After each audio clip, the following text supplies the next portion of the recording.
সাবেক স্বরাষ্ট্র প্রতিমন্ত্রী লুৎফুজ্জামান বাবরের বিরুদ্ধে দায়েরকৃত উল্লেখযোগ্য 4টি মামলা ও মুক্তি।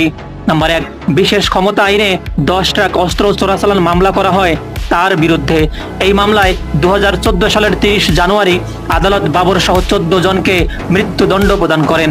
নাম্বার 2, অস্ত্র আইনে দায়ের করা হয় 10 ট্রাক অস্ত্র চোরাচালানের জন্য আরেকটি মামলা। এই মামলাতেও আদালত একই তারিখে বাবর সহ 14 জনকে আবারও মৃত্যুদণ্ড প্রদান করেন।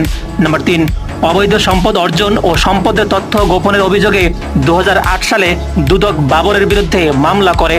এই মামলায় আদালত বাবরকে 8 বছরের কারাদণ্ড প্রদান করেন। নাম্বার 4, 2004 সালের 21 আগস্ট ঢাকায় আওয়ামী লীগের সমাবেশে গ্রেনেড হামলার ঘটনায় তার বিরুদ্ধে মামলা করা হয়। এই মামলাতেও আদালত বাবরকে মৃত্যুদণ্ড প্রদান করেন। অবশেষে মামলা থেকে খালাস পেয়ে 16 জানুয়ারি বৃহস্পতিবার দীর্ঘ 17 বছর কারাবন্দির পর মুক্তি পান সাবেক